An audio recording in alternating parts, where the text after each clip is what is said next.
Hello, I'm David Chester with 90 at 9, brought to you by interest.co.nz. This week, get everything you need to know in 90 seconds at 9 o'clock with news of general decline everywhere. First, the big news is that real American gross domestic product decreased at an annual rate of 33% in the second quarter of 2020. And that is on top of the first quarter's real GDP decrease of 5% annual rate. In current dollars, that means US GDP fell from $22.3 trillion in 2019 and is now running at an annual rate of $19.4 trillion. The missing $2.9 trillion in annualized activity is a world-scale economic calamity of the first order, and neither China, nor the EU, nor Japan, nor any combination of them can make up for that in any sustained way without artificial stimulus. The ripple effects are global. And about the only good bit is the decline was slightly less than analysts were expecting. Actual second quarter GDP in the US was down 9.6% lower than the second quarter of 2019, itself a reduction of $560 billion.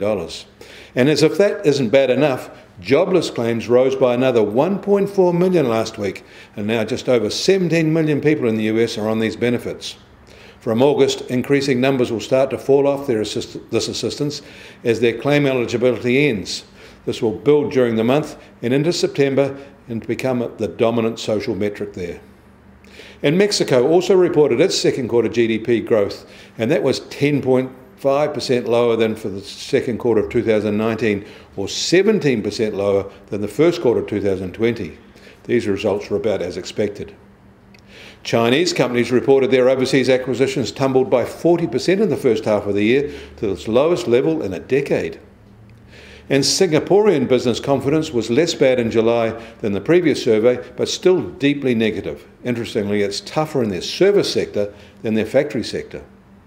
And Hong Kong reported that their second quarter GDP was 9% lower in 2020 than for the equivalent 2019 period, and their retail sales were down 25% in June 2020 than June 2019.